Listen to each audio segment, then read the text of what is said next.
Good morning everyone. આજે આપણે જોવા જઈ રહીએ છીએ કોષની અગત્યની અંગિકા રિબોઝોમ. રિબોઝોમ જે પટલ વિહીન અંગિકા છે, મતલબ કે એની આસપાસ કોઈ પણ પ્રકારનું પટલ આવેલું હોતું નથી. બરાબર.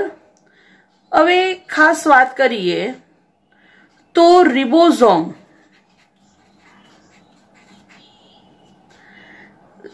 વનસ્પતિ કોષમાં એની શોધ કરી હતી રોબિન્સન અને બ્રાઉને, જ્યારે પ્રાણી કોષમાં એની શોધ કરી હતી જ્યોર્જ પેલેડે. આ નીટ માટે ખૂબ જ અગત્યનો ક્વેશ્ચન જે પૂછાયેલો છે. બરાબર. હવે આના માટે તમે ફ્રીક્વન્ટલી એવું યાદ રાખી શકો છો, પલાળે પલાળે. કોણ પલાળે? રિબોઝોમ પલાળે. રાઈટ. તો જ્યોર્જ પેલેડે જેને પ્રાણી કોષમાં રિબોઝોમની શોધ કરી હતી. બરાબર. હવે રિબોઝોમ ખરેખર કેવી રીતે બનેલા હોય છે? તો રિબોઝોમનું બંધારણ જોઈએ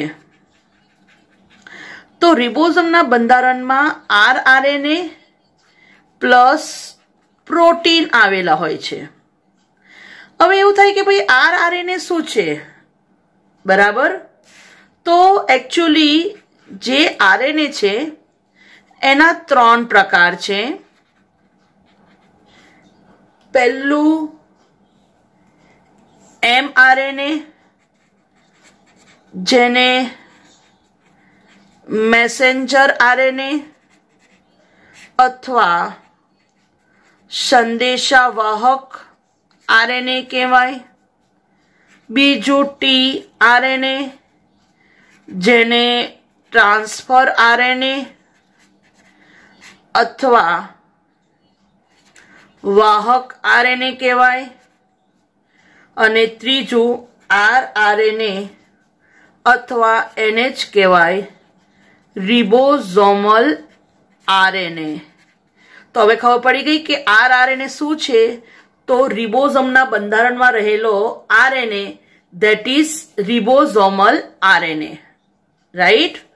તો આ ધ્યાન રાખજો કે રિબોઝોમના બંધારણમાં શું હોય છે? આરઆરએનએ. અને આરઆરએનએ શું છે?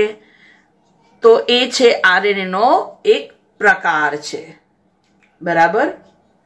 તો ધ્યાન રાખજો, આરએનએ ના પ્રકાર 3 છે: એમઆરએનએ, ટીઆરએનએ અને આરઆરએનએ. એમાંથી રિબોઝોમના બંધારણમાં કોણ ભાગ ભજવે છે? આરઆરએનએ.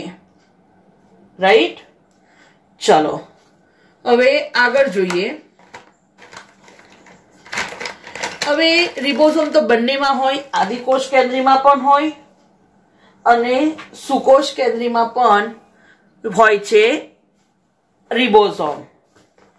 તો ધ્યાન રાખજો કે જ્યારે આપણે આદિકોષ કેન્દ્રી કોષની વાત કરીએ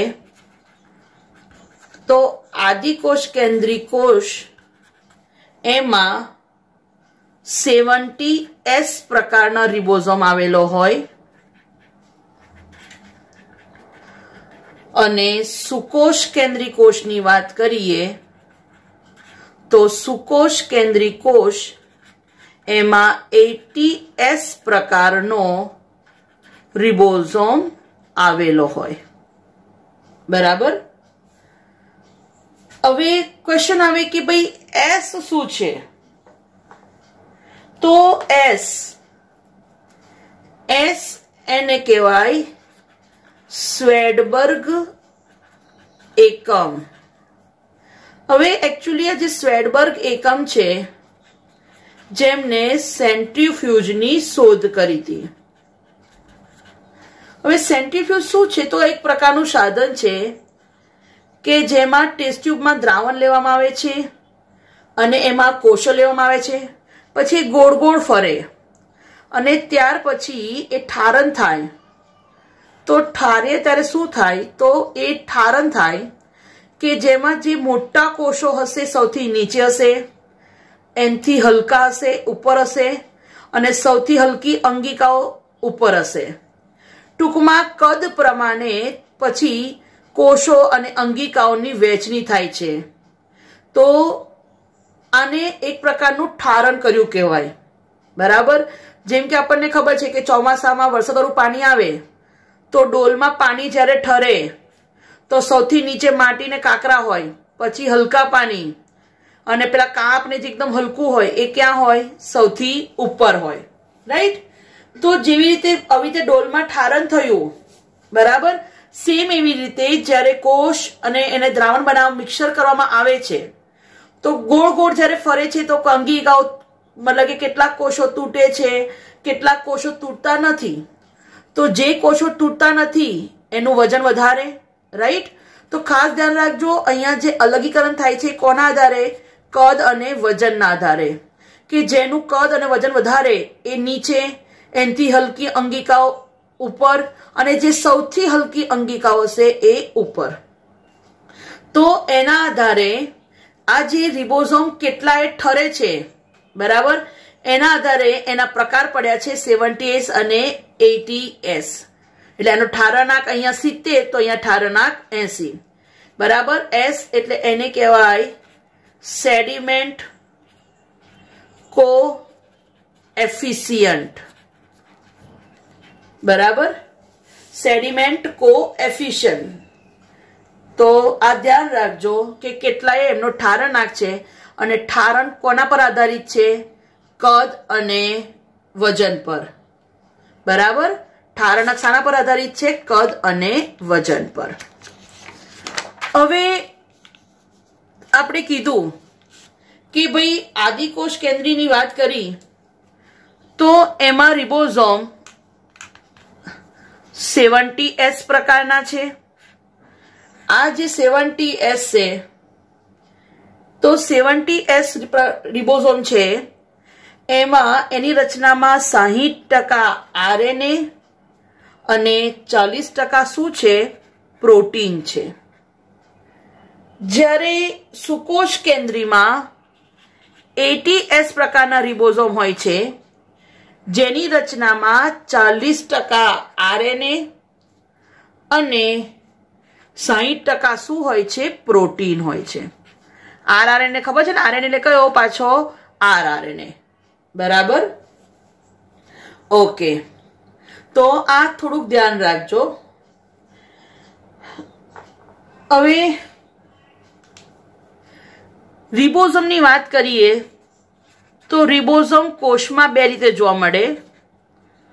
કાં તો એ કોષ રસમાં મુક્ત હોય અથવા એ અંગિકા સાથે જોડાયેલા હોય. બરાબર. ઓકે. મુક્ત રિબોઝોમ હોય અથવા અંગિકા સાથે જોડાયેલા હોય.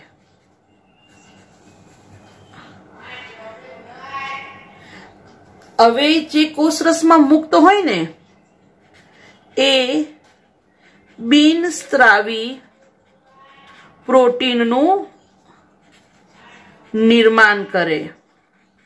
બિનસ્ત્રાવી એટલે શું? તો એ કોઈ ઉત્સેચકનો સ્ત્રાવ નથી કરતું, પણ એ સંકળાય છે રચનામાં. બરાબર. જેમ કે કણાભસૂત્રની રચનામાં હોય તો કણાભસૂત્રીય પ્રોટીન, હરિતકણની રચનામાં આવેલા હોય તો હરિતકણીય પ્રોટીન, અથવા તો કોષ કેન્દ્રની રચનામાં આવેલા હોય તો એને કહેવાય કોષ કેન્દ્રીય પ્રોટીન. રાઈટ. તો ટૂંકમાં ઇન શોર્ટ કે આ પ્રોટીન જ્યારે કોઈકની રચનામાં સંકળાય છે તો એને કહેવાય બિનસ્ત્રાવી પ્રોટીન. અને બિનસ્ત્રાવી પ્રોટીનનું નિર્માણ કોણ કરે? તો એવા રિબોઝોમ કે જે કોષ રસમાં મુક્ત છે. હવે આપણને ખબર છે કે જસ્ટ લાઈક કેટલીક વાર અંગિકા સાથે સંકળાય છે, તો જેમ કે અંતઃકોષરસ જાળ સાથે રિબોઝોમ જોડાય છે, તો જે રિબોઝોમ કે જે કોઈક અંગિકા સાથે જોડાય છે એવા રિબોઝોમ સ્ત્રાવી પ્રોટીનનું નિર્માણ કરે છે. હવે સ્ત્રાવી પ્રોટીન એટલે શું? તો સ્ત્રાવી પ્રોટીન એટલે એક એક્ઝામ્પલ આપી દો તમને, જેમ કે લાઇસોઝોમના પ્રોટીન. બરાબર? તો લાઇસોઝોમના પ્રોટીન એટલે કે જે લાઇસોઝોમ અંગિકામાં આવેલા હોય.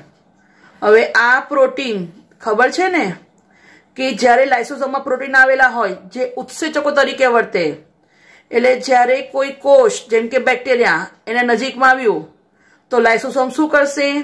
આ પ્રોટીનનો સ્ત્રાવ કરશે અને એનું પાચન કરશે, એનો નાશ કરશે. બરાબર? તો આ ઉત્સેચકો કે જે બનેલા છે પ્રોટીનના, જે બેક્ટેરિયાનો નાશ કરે છે, એનું પાચન કરે છે, તો એ પ્રોટીન જે ઉત્સેચક તરીકે વર્તે છે એ પ્રોટીનનો સ્ત્રાવ કરે છે કોણ? રિબોઝોમ. કયા રિબોઝોમ? કે જે અંતઃકોષરસ જાળ સાથે જોડાયેલા છે, ધેટ ઇઝ કે કોઈક અંગિકા સાથે જોડાયેલા છે. બરાબર? ઓકે. હવે આ વાત થઈ કે ભાઈ મુક્ત રિબોઝોમ કેવા પ્રોટીનનું નિર્માણ કરે છે અને અંગિકા સાથે જોડાયેલા પ્રોટીન કોનું નિર્માણ કોનું કરે છે. બરાબર? તો અંગિકા સાથે જોડાયેલા પ્રોટીન રિબોઝોમ સ્ત્રાવી પ્રોટીનનું નિર્માણ કરે છે. હવે સાંભળો, આ સૌથી અગત્યનો ક્વેશ્ચન કે રિબોઝોમ એનું નિર્માણ ક્યાં થાય છે અથવા એનું નિર્માણ કોણ કરે છે? તો એનું નિર્માણ કરે છે કોષ કેન્દ્રિકા. રિબોઝોમ માટે ખાસ વસ્તુ કહેવાય કે રિબોઝોમ એનું સૌથી અગત્યનું કાર્ય શું? તો પ્રોટીનનું સંશ્લેષણ. અને એટલા માટે રિબોઝોમને કહેવાય પ્રોટીનની ફેક્ટરી. મોસ્ટ ઇમ્પોર્ટન્ટ, પ્રોટીનની મિલ, પ્રોટીનની ફેક્ટરી કોણ છે? રિબોઝોમ. બરાબર? આ ખાસ ધ્યાન રાખજો, પ્રોટીનનું સંશ્લેષણ કરે છે. બરાબર? અચ્છા, રિબોઝોમ શોધ પણ યાદ રાખજો, જ્યોર્જ પલાડે. રિબોઝોમ પ્રોટીન સંશ્લેષણમાં મહત્વનો ભાગ ભજવે છે. બરાબર? નિર્માણ ક્યાં થાય છે? કોષ કેન્દ્રિકા દ્વારા. ઓકે. હવે એનો વ્યાસ કેટલો હોય છે?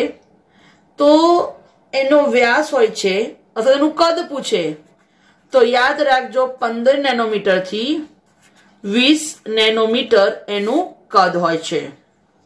બરાબર? ઓકે. હવે તમને ખબર છે કે ભાઈ રિબોઝોમ હમણાં જ કીધું કે પ્રોટીન નિર્માણમાં ભાગ ભજવે છે. ખરેખર કેવી રીતે પ્રોટીનનું નિર્માણ કરે છે આપણે એ જોઈ લઈએ. તો હવે હું તમને શીખવાડું છું કે પ્રોટીન કેવી રીતે બને છે. તો આપણને ખબર છે કે ડીએનએ કે જે બેવડી કુંતલાકાર શૃંખલા છે, ડીએનએ માંની એક શૃંખલા પ્રોટીનના નિર્માણ માટે માહિતી પૂરી પાડે છે.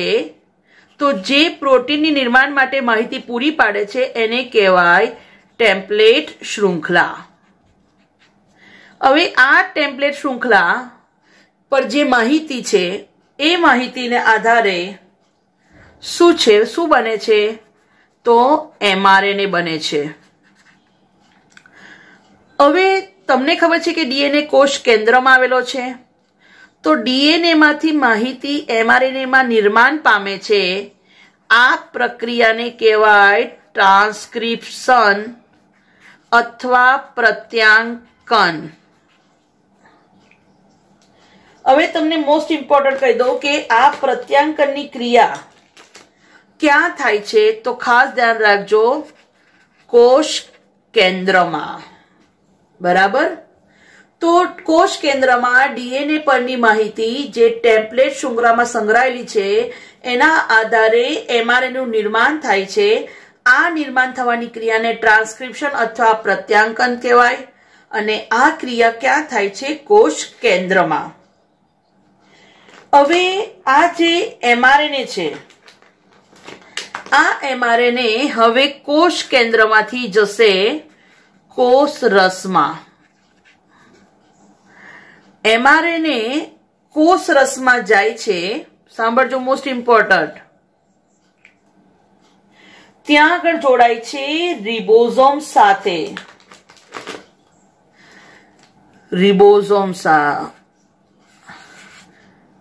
બરાબર જોડાય છે કોની સાથે? રિબોઝોમ સાથે. અને આ રીતે પછી એ પ્રોટીન બનાવે છે. બરાબર. એટલે પ્રોટીન મતલબ કે શું બનાવે છે? Amino acid. તો આ ક્રિયાને કહેવાય ભાષાંતર અથવા ટ્રાન્સલેશન. તો અહીંયા એક સૌથી અગત્યની વસ્તુ, mRNA માંથી જે પ્રોટીન બને છે એના માટે હંમેશા mRNA કેટલો હોય છે? 1. અને જોડાય છે કોની સાથે? 1 કરતા વધુ રિબોઝોમ સાથે. તો એક mRNA જ્યારે 1 કરતા વધારે રિબોઝોમ સાથે જોડાય અને જે રચના બને એને કહેવાય પોલિઝોમ અથવા પોલીરિબોઝોમ. એકદમ most important divine star question. અત્યાર લગીન 10 વખત પૂછાયું છે કે પોલિઝોમ કોને કહેવાય? તો એક mRNA સાથે 1 કરતા વધારે રિબોઝોમ જોડાય તો એને કહેવાય પોલિઝોમ અથવા એને કહેવાય પોલીરિબોઝોમ. રાઈટ? તો આ મેં તમને સમજાવ્યું કે ભાઈ ડીએનએ માંથી કેવી રીતે પ્રોટીન બને છે. તો ફરી એકવાર, ડીએનએ બેવડી શૃંખલા છે. એની એક શૃંખલા પ્રોટીનના નિર્માણ માટે માહિતી પૂરી પાડે છે. આ એક શૃંખલાને કહેવાય ટેમ્પલેટ શૃંખલા. ટેમ્પલેટ શૃંખલાની જે માહિતી છે એના આધારે mRNA બને છે. આ ક્રિયા કોષ કેન્દ્રમાં થાય છે. આ ક્રિયાને કહેવાય ટ્રાન્સક્રિપ્શન અથવા પ્રત્યાંકન. ત્યાર પછી mRNA કોષ કેન્દ્રમાંથી કોષ રસમાં જાય છે. ત્યાં આગળ mRNA જોડાય છે રિબોઝોમ સાથે. ખાસ ધ્યાન રાખજો, આ પૂર્વ શરત છે કે ભાઈ ભાષાંતરની ક્રિયા કરવી હોય તો mRNA નું રિબોઝોમ સાથે જોડાવવું જરૂરી છે અને છે જ. તો mRNA રિબોઝોમ સાથે જોડાય છે, પણ mRNA 1 છે, રિબોઝોમ 1 કરતા વધારે છે. તો હવે જે બન્યું that is પોલિઝોમ અથવા પોલીરિબોઝોમ. બરાબર. અને ત્યાર પછી ભાષાંતરની ક્રિયા જેને ટ્રાન્સલેશન કહેવાય. તો આ mRNA પરની જે માહિતી છે એના આધારે કોનું નિર્માણ થાય છે? પ્રોટીનનું નિર્માણ થાય છે. બરાબર. તો આ થયું સૌથી અગત્યનું પોલિઝોમ અથવા પોલીરિબોઝોમ. હવે બીજું ધ્યાન રાખજો કે આ જે રિબોઝોમ છે એના 2 પેટા પ્રકારો છે. આ એક નાનો એકમ અને આ તમે જુઓ તો આ એનો મોટો એકમ. બરાબર. રિબોઝોમના 2 પેટા એકમો હોય, સ્મોલ અને લાર્જ. નાનો ભાગ અને મોટો ભાગ. તો મોસ્ટ ઇમ્પોર્ટન્ટ ધ્યાન રાખજો કે રિબોઝોમના 2 પેટા એકમો જોડાય છે કોની હાજરીમાં? Ng+2 ની હાજરીમાં. મોસ્ટ ઇમ્પોર્ટન્ટ, રિબોઝોમના 2 પેટા એકમો જોડાય છે કોની હાજરીમાં? Mg+2. તમારી જાણ માટે કે Mg+2 એની સાંદ્રતા હોવી જોઈએ 10⁻⁴ મિલીમોલ. બરાબર. તો Mg+2 ની સાંદ્રતા 10⁻⁴ મિલીમોલ હોય ત્યારે રિબોઝોમના 2 પેટા એકમો જોડાય. હવે ખાલી કહે છે કે જો Mg+2 નું પ્રમાણ <10⁻⁴ મિલીમોલ હશે તો આવી કન્ડિશનમાં રિબોઝોમના 2 પેટા એકમો જોડાઈ શકતા નથી. અને જો Mg+2 નું પ્રમાણ 10⁻⁴ મિલીમોલ કરતા વધારે હોય તો પણ પ્રોબ્લેમ. ત્યારે શું થાય છે ખબર છે? જોડાઈ તો જાય છે પણ શું બને છે ખબર છે? ડાયમર બની જાય. શું બની જાય? ડાયમર. મતલબ કે બે રિબોઝોમના એકમો જોડાય. પણ જ્યારે 10⁻⁴ હશે ત્યારે બે એકમો પરસ્પર જોડાઈ જશે. ખ્યાલ આવી ગયો? તો રિબોઝોમના બે પેટા એકમો નાનો અને મોટો ભાગ જોડાય છે. કોની હાજરીમાં? Mg+2 ની હાજરીમાં. બરાબર. પ્રમાણ ઓછું હોય તોય તકલીફ, પ્રમાણ વધારે હોય તો પણ તકલીફ. બરાબર. ઓકે. હવે એક થોડીક એક્સ્ટ્રા ઇન્ફોર્મેશન આપી દઉં. તો ખરેખર આ પેટા એકમો કોના બનેલા છે એ જોઈએ. તો આદિકોષ કેન્દ્રી કોષ આપણને ખબર છે 70S એટલે સ્વેડબર્ગ એકમ. તો એમાં એનો જે નાનો પેટા એકમ છે, નાનો પેટા એકમ 30S એટલે ખબર છે ને સ્વેડબર્ગ એકમ. તો જો મોટો પેટા એકમ છે એ 50S નો બનેલો હોય છે. અચ્છા, S એટલે સ્વેડબર્ગ એકમ. ક્યારેય આ બેનો સરવાળો આ જોવાનો નહીં, કારણ કે આ ઠારણ આંક છે. બરાબર. હવે જ્યારે વાત કરીએ નાના પેટા એકમની, તો ખરેખર નાના પેટા એકમ એની રચનામાં પણ આપણને ખબર હોય છે શું હશે? rRNA. કયા પ્રકારનો rRNA? 16S rRNA. અને એની રચનામાં પણ હોય છે પ્રોટીન. પણ પ્રોટીન કેટલા પ્રકારના? તો યાદ રાખજો 21 પ્રકારના. બરાબર. એવી જ રીતે મોટા પેટા એકમ, તો મોટો પેટા એકમ 50S એની રચનામાં પણ શું હશે? rRNA અને પ્રોટીન. અહીંયા rRNA ના બે પેટા એકમો છે, એક 23S અને બીજો 5S. અને પ્રોટીનની વાત કરીએ તો અહીંયા 34 પ્રકારના પ્રોટીન આવેલા છે. બરાબર. ખ્યાલ આવી ગયો? તો ભાઈ આદિકોષ કેન્દ્રી કોષ એમાં 70S પ્રકારના રિબોઝોમ, બે પેટા એકમો, નાનો અને મોટો પેટા એકમ. નાનો પેટા એકમ 30S પ્રકારનો, 30S એટલે સેડિમેન્ટ કોએફિશિયન્ટ સ્વેડબર્ગ એકમ. અને મોટો પેટા એકમ 50S બનેલો હોય છે. બરાબર. અને નાનામાં કોણ બનેલો છે? સાનો? rRNA અને પ્રોટીન. rRNA 16S અને પ્રોટીન કેટલા પ્રકારના? 21 પ્રકારના. જ્યારે અહીંયા બે પ્રકારના rRNA હોય છે, 23S અને 5S. અને પ્રોટીન 34 પ્રકારના. બરાબર. ચલો હવે વાત કરીએ સુકોષ કેન્દ્રી કોષ, કે જેમાં 80S પ્રકારના રિબોઝોમ આવેલા છે. જેમાં નાનો પેટા એકમ એ 40S, જ્યારે મોટો પેટા એકમ જે 60S નો બનેલો છે. નાનો પેટા એકમ જે છે એમાં rRNA કયા પ્રકારના? તો 18S. અને પ્રોટીન કેટલા પ્રકારના? 33 પ્રકારના પ્રોટીન હોય છે. મોટો પેટા એકમ જે 60S છે એમાં rRNA 3 પ્રકારના હોય છે, 28, 5 અને 5.8S. જ્યારે પ્રોટીનની વાત કરીએ તો પ્રોટીન કેટલા પ્રકારના હોય છે? 40 પ્રકારના. બરાબર. આ વસ્તુ તમને કેવું છે કે આગળ કામ લાગશે, કે ભાઈ ખરેખર તમને ખબર હોવી જોઈએ કે ભાઈ 70S ખરો કે પછી 80S ખરો. તો પણ 80S એની રચનામાં બે પેટા એકમો હોય, નાના અને મોટા. બરાબર. એકચ્યુઅલી બે એકમો જોડાય છે Mgs+2 ની હાજરીમાં, ત્યારે એક 80S પ્રકારનો રિબોઝોમ બને છે. બરાબર. જેમ કે આ નાનો એકમ, તો આ મોટો પેટા એકમ, ત્યારે બને છે 80S પ્રકારનો રિબોઝોમ. બરાબર.